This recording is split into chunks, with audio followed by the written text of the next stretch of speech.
And if you could do one thing for your longevity is strength train. What's actually happening when we do strength training? Like, why does it link to longevity? The bone density is an important part. What else is happening because of strength training? Because what I always hear about is, you know, as you get older and if you fall over, you need the strength to pick yourself back up. But like, how is strength training in other ways really impacting our longevity? Yeah, I mean, because it is our bone density max is reached at about age 25 to 30. And from there, we start to lose bone density. And by the age 40 and on, we start to lose bone density faster than we can build it. So then what happens at that point is that when we do fall, we break a hip or a wrist, and then the chances of recovery from that are much less. So that leads to deaths. I think there is like 32,000 deaths caused from fall injuries in adults like 65 and older.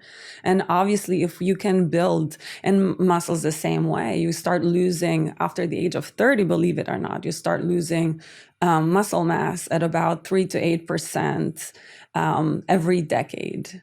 So that's incredible. Those are incredible numbers. I mean, at the age 30 is a little bit slower, but then it starts to pick up at 40, 50, and then by 60 is even faster. So if you can build as much as you can in bone and muscle, as when you can, that will just help you carry yourself through and healthier in the older years, in the later years of life. Because again, you can either prevent yourself from falling, or you can recover faster from an injury because your bone density is where it is more optimal than it would have been if you hadn't been building that bone mass. And especially for women are more prone to osteoporosis, which is bone density loss, than men. And by menopause, the numbers are staggering as to that bone density loss.